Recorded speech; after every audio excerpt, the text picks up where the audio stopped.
হুজুর বলেছে ছেলে মেয়ে বাবা মায়ের কথা কাজ না শোনার কারণ হচ্ছে বাবা আল্লাহকে মানছে না। এটা কতটুকু যৌক্তিক? আমি দেখছি অনেক অমুসলিম ছেলে মেয়ে তাদের বাবা মায়ের কথা নিষ্ঠার সাথে পালন করছে, তাদের বাবা মা তো আল্লাহকে মানছে না, এটা আমি বুঝতে পারিনি। দেখুন, পিতা মাতা যেভাবে সন্তানকে লালন পালন করবে ওভাবেই সন্তান গড়ে উঠবে।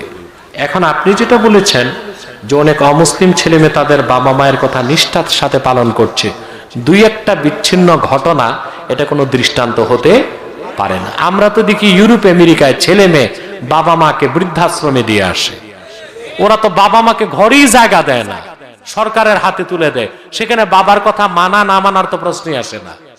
মুসলিম সমাজ উপহার দিয়েছে একটি পারিবারিক বন্ধন, এখানে বাবা মার কথা শুনতে হয়, মানতে হয়, শ্রদ্ধা করতে হয়, ঠিক কিনা বলেন? হ্যাঁ, এর মানে এই নয় যে আপনার পিতা নামাজ পড়ে না, আপনার পিতা নাফরমান, আপনি তার সাথে বেয়াদবি করবেন, এই সুযোগ নেই। আল্লাহ কোরআন শরীফে বলেছেন তোমার বাবা মা যদি কাফের মুশরিক হয় ফাসাহিবহুমা মারুফা, তাদের সাথে ভালো আচরণ করো। কি করো? ভালো আচরণ করো। পিতা মাতা কাফের মুশরিক হলো আপনি তাদের সাথে দুর্ব্যবহার করতে পারবেন না, তাদের খোরপোশ দিবেন, তাদের সম্মান করবেন, তাদের হেদায়েতের জন্য দোয়া করবেন।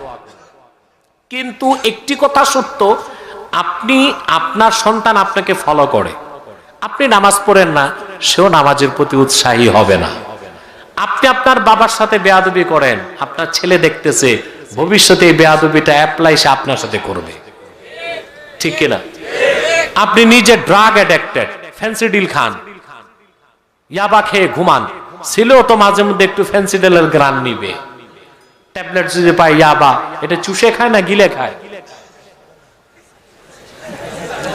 আল্লাহ ইয়াবা গ্রহণ করার চেষ্টা করবে। অতএব সামাজিক অবস্থান একটা বড় জিনিস।